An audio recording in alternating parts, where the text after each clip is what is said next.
Hey, y'all, welcome to Musical Miles Podcast, where live music and great stories take center stage. Today's episode is brought to you by our friends at Teton Guitars. Whether you're picking tunes around a campfire or taking the stage at your favorite honky-tonk, Teton Guitars delivers rich, soulful sound built for the journey. Learn more at tetonguitars.com. Now let's dive into some music and memories. Hey, music lovers, it's Byron with Musical Miles Podcast. I am here in Nashville, Tennessee, with a young man from Tyler, Texas, by the name of Tommy Acker. Yes, sir. How are you? Doing great, man. Thanks for having me. Well, thanks for coming out. Tommy and I have a couple of connections. It's kind of interesting how small the world is when you start talking and figuring things out. But Tommy's uncle and I have been friends for 20 plus years. Mr. Brooks Atwood owns Atwood Hat Company out there in Frankston, Texas, and Spradley Hat Company. So love his hats, and he's been really good to me. And I've sold a lot of hats for Brooks. So. But anyway, Tommy's out here in Nashville, a singer, songwriter, performer. You came out and you got a pub deal, right? I did. Who are you working for? So it's through Warner Chappell, but the lady that signed me is Jessi Alexander. She's a huge songwriter out here. Okay. She found me after I started releasing music, and she's like, "I love your stuff. I want to meet you." And I ended up getting super close with her and her family, and she was like, "Whenever you're ready, we'd love to offer you a contract and get out here and start writing." That's awesome. Well, let's back up a little bit and talk about you. So you grew up in Tyler, Texas. Where's the music come from? Is your family musical? Other than Uncle Brooks spent 5 years out here, but there's really no blood relation between you and Brooks, right? Yeah. I mean, my mom was probably the most musical, but she wasn't like she didn't play instruments really around the house. She knew piano, she knew the viola, but Right. it wasn't anything like crazy. And then, Okay. But she taught this body pump fitness class that had to do with music. And I just remember being little and always having I felt like a deeper connection with music.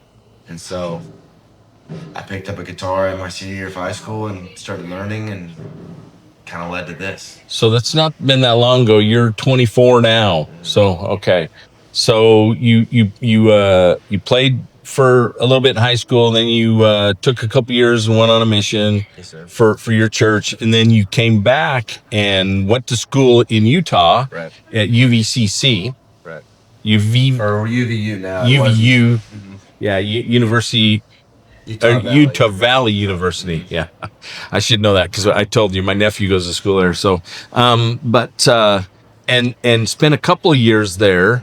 And then our other connection was a young man by the name of Daniel Beddos, who lives in Orem, Orem, Provo area, who's now a firefighter. I don't know if you knew that, but I just saw him, spent a little time with him a couple weeks ago. Really? And told him we were coming to Nashville. And he goes, "Hey, if you see Tommy Acker, you tell him I said." And I'm like, "Why would I see Tommy?" And then it takes me a minute. I'm old, right? So I'm like, "Well, yeah, because that's Brooks's nephew." And anyway, and I had actually reached out to you prior, and said if we ever get the chance, let's get together and have a visit. But anyway, Daniel is also a Teton Guitars artist. He is. So he's sponsored by Teton, and they're great. So, but let's talk about Tommy Acker and your music. So what possessed you? I mean, you everything you've got streaming is you've penned it all. You've written every bit of it. No, not even any co-writes. Not yet. I think, yeah, everything that I put out so far has been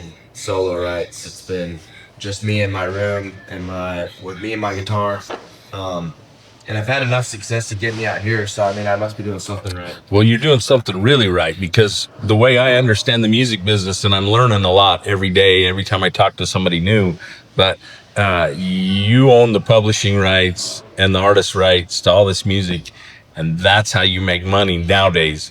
Back in the day, in fact, we had a good visit with songwriter producer yesterday, Buddy Cannon, and Buddy said, "Look, it's tough to make a living just to come out here and be a songwriter, without trying to be an artist too, but to make a living on your publishing is tough." And there's a lot of artists out here, or a lot of songwriters out here doing that, but where you've had some really good streams, you've had 3.5 million streams, right? on that one song. Your first one, How to Not. Yes, sir. That's a beautiful song. I listened to your music this morning, so Thank you. beautiful song. And then you've got Thought I've Been Thinking, and then It Ain't You, It's Me, and Ain't Too Much. And they've all got, well, Thought I've Been Thinking's got almost 700,000, 656,000. The other two are right at 160,000 streams, which it all adds up, right? So, that's kind of nice. And it gets you exposure. And you never know when that's going to happen, especially in today's world. I know. But, you got guys like Hudson Westbrook, who, holy crap, that kid blew up. Yeah. Like, He's a good buddy of mine, and they're going to be talking about him years down the road. to me, he's very reminiscent of Parker. And so, we got to see Parker several years ago when no one knew who he was, right? He showed up to the Braun Brother reunion in Idaho, little deal, and played on the stage, played a couple songs, and we're like, hey, this kid's good. But who knew he'd be opening for George Strait? Oh, yeah. I know. Yeah. He's crazy. And showing up and playing at the Boys from Oklahoma, right? Yeah, the reunion for Cross Canadian Ragweed last week. So That's awesome. yeah, that's cool. So, but you're all self-taught on the guitar. Did you ever take a lesson? Nope. Not a single lesson. I mean, unless you count YouTube, but I don't, because I'm a wannabe guitar player too, but I'm an old man, and I started a long time after you did, right? So I started when I was young, and then I laid it down for 50 years. So, but anyway, so let's talk a little bit about your songs. So the first one, your big successful one, what's the story behind it? Well, I used to write songs all the time living in Utah. I kind of got home from my mission, and at that point I wasn't playing baseball anymore. I wasn't doing some of the things I did in high school, and so I was like, well, I got to figure out something to fill my time. I was doing school, and I was like, well, let me pick up the guitar. I enjoyed doing that. And so I started writing, but I would write like a verse and a chorus, and I'd be like, oh, that's pretty good. Let me put it on like Instagram or something. And then I would never touch it again. And then just because I would start writing another song. And Okay. one of the ones that I posted, I had a buddy reach out to me. He's like, dude, did you ever finish that song? Like, you're going to record it? Like, I want to listen to it. I go back to your Instagram and listen to the first verse and chorus all the time. So I was like, oh, well, maybe I should finish it and maybe I should record it. But I didn't really know how. So he got me in contact with Daniel and a couple of those guys, the Hartley brothers. Right. I've met Jackson and what's his brother? Cole. Yeah. Cole's kind of the one that's a little more advanced or a little older, right? Yeah, he's got a little more experience. Yeah. And so he got me in contact with them, and they're the ones that got me in contact with my producer here in Nashville that I used for those 4 songs that are uploaded. Who was that? His name's Max Gabriel. Okay. He's just a guy from out here. Well, he's technically from Canada, but lives here now. But got me in contact with him, and then me, Jackson, and Daniel made a trip out here. They're like, hey, we're going to Nashville to record early April if you want to come with us and record How to Know. Sure. And so I ended up going with them, which is like, I just hit a year, like maybe a week or 2 ago. Oh, really? We recorded How to Not.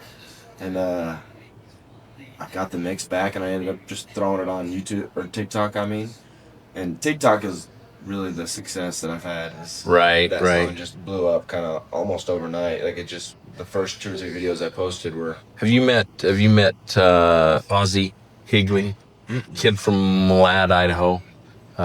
He played with Daniel a couple weeks ago when we. Okay.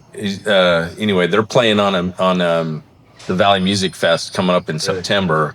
Him and another kid from Pocatello, Moon, Zach. Not Zach Moon. Gosh dang it. Anyway, Dalton. Yeah. Dalton. Yeah. Sorry, Dalton. Yeah, we interviewed both of those guys because we're helping promote that songwriter or that music festival. So, but anyway, really, really cool. But same deal. Ozzy told me he posted one online, a song, and he had like 3 million hits the next day. It's nuts. I know.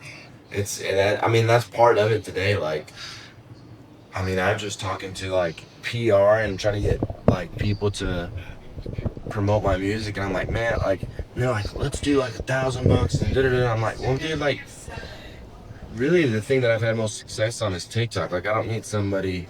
It's great, but like, I could put $500, $1,000 into TikTok and get way more success. Right. Well, we get the same thing on the podcast, right? I get emails every day from somebody wanting to fix my SEOs and, search engine optimization and do all that. And I'm like, I've built this pretty organically, and it's growing too damn slow. I don't like how slow it goes, but we're counting on guys like you to help, with these interviews. We post them and you tag your name in. Awesome. That helps you drag us along, right? But we're growing, and we've got some great content. That's the cool thing. You are initially, Brooks just introduced me to you because he knew what I was doing, and he goes, "Yeah, you got to talk to my nephew. He's got some stuff going on." I'm like, "Yeah, okay." Because we get that all, which we interview anybody. We're because you never know who's going to be the next Ella Langley,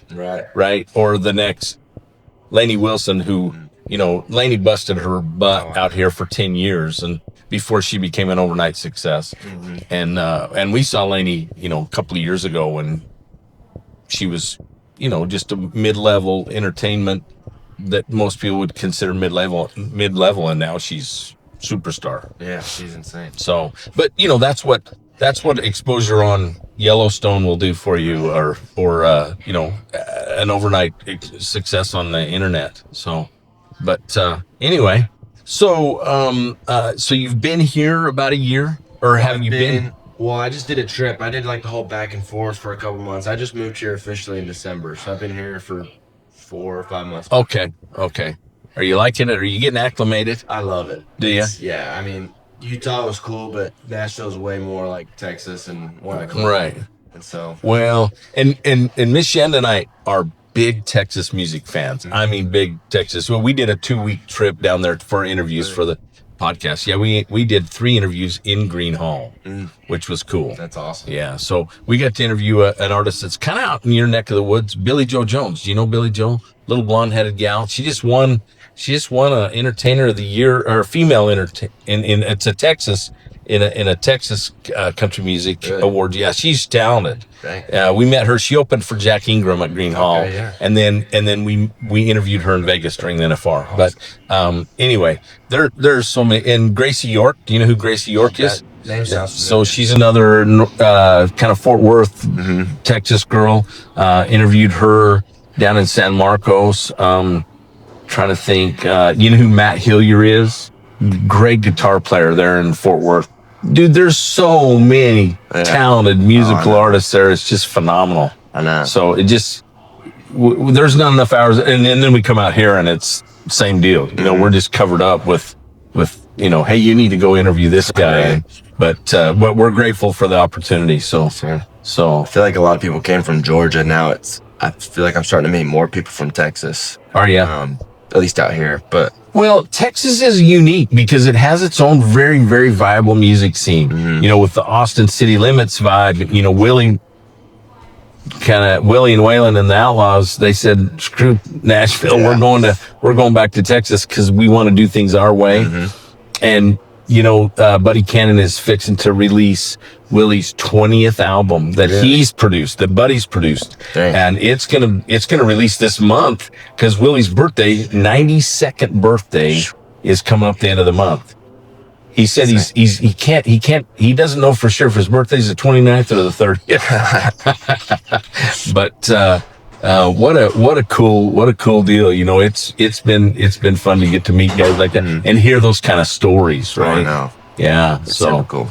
My buddy, my roommate actually, he has like some family friends out here that live, they're about 30 minutes outside of town, but they live right next to Willie's farm. So we just went over there the other day and saw some of the part of his property out there. And that's cool.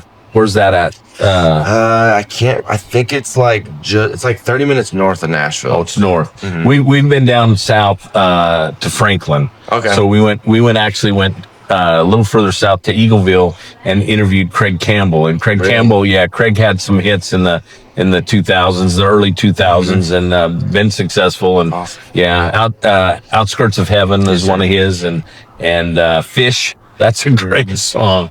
Yeah. So anyway, so what's the plan? You've actually scored a spot on an opening spot on Megan Moroney's tour. So that's the next big thing. That's actually, I mean, when we're recording this, it's a week from today. So we're getting ready for that. The original goal was to come out here and just write and get a bunch of songs under my belt and kind of take it slower on the artist side. Right. And just kind of gather everything. Just write every day, write as many songs as I can and stockpile a bunch of songs. And then when I felt like the time was right, start releasing them consistently. But then the Meg show popped up and got that gig. And so now it's like we're starting a little bit sooner than we anticipated, but we're getting everything rolling. So we just recorded a song like a month ago, and it'll come out the night before the Meg show. Oh wow! We're kind of promoting it like that. Like I'll be opening that show for Megan Moroney. So where's the first one? Well, it's just the one. It's only one. Yeah, but it's in Arkansas, Bentonville. So it's Bentonville, just north of Fayetteville, University of Arkansas. Yeah. But so that'll be April 26th, next Saturday, over in Fayetteville. Well, that'll be cool. You pretty excited? I'm excited. Well, here's the deal. That's the first one, and it will be the first of many to come. I hope so. Because, those opportunities just don't come around that fast for most young artists, right? Right. But you've got the streaming background. That's the thing. The way I understand it now, even the publishing companies, they will know how many followers you got, how many streams you got, what do you got going on? Yeah, we're not interested unless you can back it up with it. And it was interesting. We interviewed a songwriter by the name of Joe Leathers, and Joe's written he wrote Hemingway's Whiskey. Really? Yeah, and he co-wrote it, but he's written a lot with Lee Brice and a bunch of different guys. But anyway, we got to interview him, and he said, look, he did it way different than everybody else. He was married, had 4 kids, and 30 years old. Really? And was driving over from Memphis. He'd come and do some open mic stuff and then go home and work. He worked at a bank, and he said he probably had well over 200 songs before he ever had one chart. Jeez. Not chart, but cut before he even got a cut. Yeah. And of course, technically you're the cut. You've done your own. You've written them and cut them yourself. But have you had any interest in cutting your music yet? Not yet. I mean, I've made friends out here, and I ended up writing one with one of my friends. It's just a 2-way, and her team really likes it. Okay. They're thinking about cutting it. They're just trying to find the right guy. And you get hundreds of songs sent to you every day. So well, it's like he said, look, you write it with either yourself or your team, and then you get it you got to go pitch it to the publishing company, right? And then they got to look at it. They all got to agree on it. And then they go to an A&R deal, and they got to listen to it. And they go, okay, well, that might be right for this artist. And they all got to agree on it. Then the artist has got to like it. And then the artist's wife's got to like it, right? And he says, and then it gets to that point, you no longer have any control over your song. Right. Right. So that artist may cut it, and it may die on the vine. Right. And the upside to it is that anybody can cut it. I mean, Hemingway's Whiskey, not only he co-wrote that with Guy Clark. Oh yeah. Of all people, right? So and he said, look, Guy cut it, then Chesney cut it, somebody else cut it. I'm trying to remember. Big name. Anyway, he said that's just an anomaly, to have 3 big names. Have a guy like Guy Clark, one agree to co-write, help you finish it, right, and then cut it. Anyway, it's just crazy. But this is a really, really interesting world, and for a guy who has no musical talent whatsoever, I'm just intrigued and enthralled by it. And I love to watch a great guitar player. We got to see Vince Gill last night. Oh dang, that's awesome. At the Opry, and also John Party and Ashley McBride. So what a great night. Oh sure. And then we got to go in the back with the. I don't know how many people the Opry holds, but there was a couple of hundred people was all back there, and we got more of a show than they got off that he put on the Opry stage. So, because he's got a new album coming out, so he was kind of promoting the album and stuff. So that's cool. But yeah, what a fun town. Oh, I know. It's seriously the best. It's like I get to wake up, do my passion and dream every day, write a song, and then hang out with friends and or maybe write something with them. And it's I love it out here. Have you been to Franklin yet? I have been. Have you been to Kimbrough's?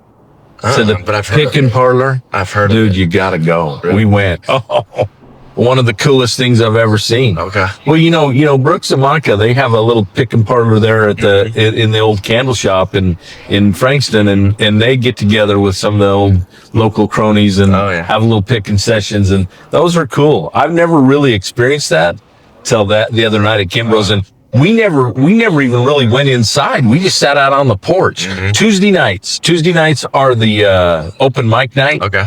And everybody brings their guitars, but more than half the artists were sitting out on the porch picking. And they said, you never know who's going to show up. They said, Winono show up, Jelly Rolls show up. So that's the place to go. Okay. So you need to check it out. Oh, yeah. Anyway, well, cool. Well, we appreciate you taking the time.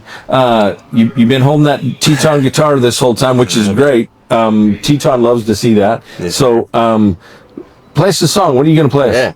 I think I'm going to play one. This one has just been, it's not released yet, but it's been, trying to do the whole TikTok and try to get your name out there. Sometimes you want to have a little more tempo songs and songs that might fit a TikTok worldly environment. Right. But so, I mean, it's been kind of pushed to the side a little bit for that aspect, but I think it's probably my favorite song that I have. Cool. It's called Till It's Too Late. I wrote it with two big time songwriters. We did like an Opry camp. Cool. Kind of thing. And it was through Warner Chappell, who I signed my publishing deal with. Right. So I wrote it with Tony Lane and Red Akins. Really? So, yeah. It was sitting in the backstage Opry room. So maybe it's got some. That should have some wheels, right? Yeah. So, it's called Till It's Too Late. Hopefully it comes out soon. I mean, hopefully we get it recorded soon, but here it is. Yeah, is this in the microphone? Is this all right? Right there, yeah. There we go.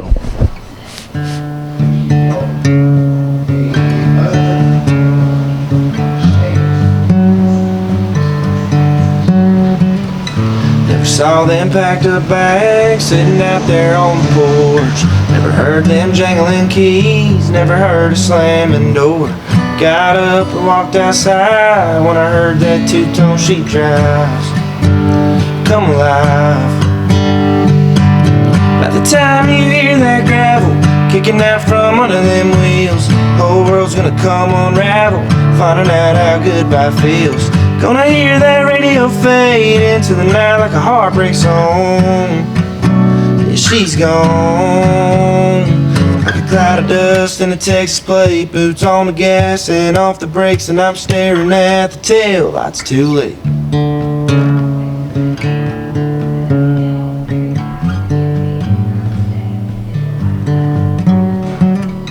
All the little things she said, never read between the lines. Never saw that teardrop drop from that cowgirl's eyes. You saw the red light glow disappear down the long gone road. And there she goes. By the time you hear that gravel kicking out from under them wheels, whole world's gonna come unravel, finding out how goodbye feels. Gonna hear that radio fade into the night like a heartbreak song.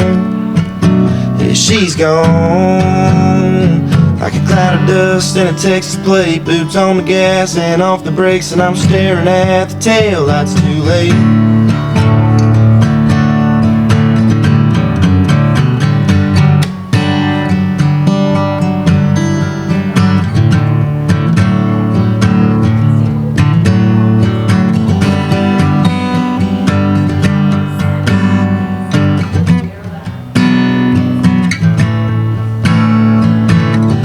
Time you hear that gravel kicking out from under them wheels, whole world's gonna come unravel, finding out how goodbye feels. Gonna hear that radio fade into the night like a heartbreak song.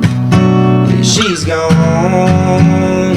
like a cloud of dust in a Texas plate. Getting out of here, well on her way, and I'm staring at the tail lights too late.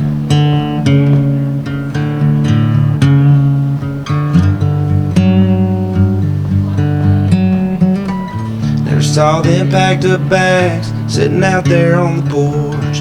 Never heard them jangling keys, never heard a slamming door. Oh, yeah. Thank you so much. Thank you. That is so cool. Flip it over and sign it on the back. Oh, it's awesome. If you can find a spot there. Yes. Yeah.